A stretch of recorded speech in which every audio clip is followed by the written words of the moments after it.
হযরত বিলাল রাদিয়াল্লাহু তাআলা আনহু তার মনিব ছিল উবাই বিন খালফ।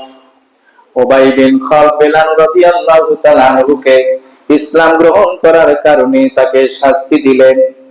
একটা মরু প্রান্তরে নিয়ে গিয়া হযরত বিলাল রাদিয়াল্লাহু তাআলা আনহুর উত্তপ্ত বালুর উপরে বেলালকে শোয়া দিলেন। পাথর একটা বুকের উপরে চাপা দিলেন। উবাই বিন খালফ দিনের শেষে বেলাল রাদিয়াল্লাহু তাআলা আনহুর কাছে গিয়ে বলেন, বেলাল, তুমি কি মুহাম্মাদের কলেমা ছাড়বা?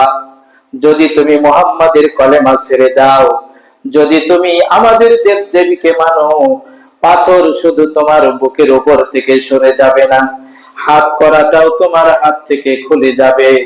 এই মক্কা মদিনার সবচাইতে সুন্দরী মেয়েকে দিয়া তোমার বিবাহের ব্যবস্থা করা হবে, সুন্দর করে তোমাকে থাকার জন্য ব্যবস্থা করা হবে।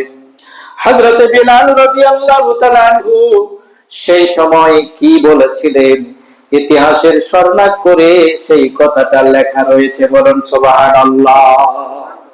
হযরত বিলাল বলেন, উবাই বিন খালফ, লাউ কাতাতু ইরবান ইরবা, ও উবাই বিন খালফ, তুমি যদি আমাকে উত্তপ্ত বালুকোনায় শায়িত নয়, পাথর চাপা দিয়ে বুকে দিয়ে রেখেছো, এইটাই শুধুই নয়, তুমি যদি আমাকে কেটে টুকরাও টুকরাও যদি করো, আমি বেলালের জবান যতক্ষণ পর্যন্ত চালু রয়েছে ততক্ষণ পর্যন্ত আমার জবান থেকে বের হবে লা ইলাহা ইল্লাল্লাহু মুহাম্মাদুর রাসূলুল্লাহ।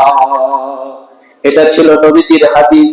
ইন কুতিলতা আও হুররিকতা, তোমাকে যদি আগুনে নিক্ষেপ করা হয় কিংবা তোমাকে যদি কেটে টুকরো টুকরো করা হয়, শিরকের মতো জঘন্যতম গুনাহতে তুমি কখনো লিপ্ত হবে না।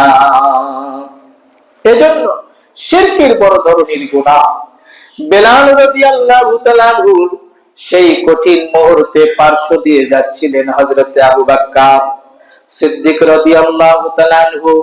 জিজ্ঞেস করলেন, বেলাল, তোমার এই অবস্থা কেন? হযরতে বেলাল বললেন, ইসলাম গ্রহণ করেছি, কলেমা গ্রহণ করেছি, এজন্য আমার এই অবস্থা।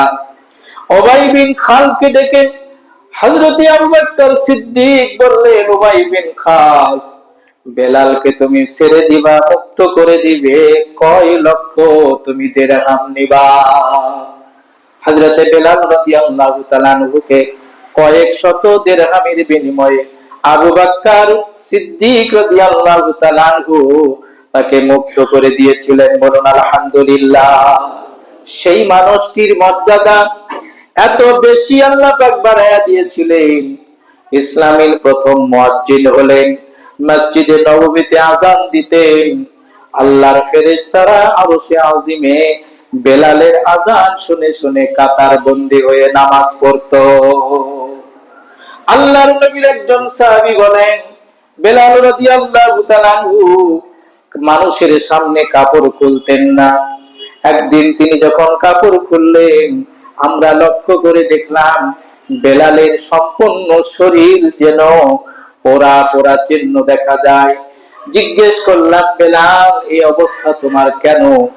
বলে, আমার এই অবস্থা হয়েছে, ইসলাম যখন গ্রহণ করেছিলাম, উবাই বিন খালফ উত্তপ্ত বালুকোনায় আমাকে চিৎ করে শোয়াইতেন। দুপুরে গিয়া একবার বুকের উপরে আমার পাথর চাপা দিতেন, ওই উত্তপ্ত বালুকোনার পোড়া চিহ্ন যেন আমার বেলাল শরীর থেকে কখনো যায় নাই।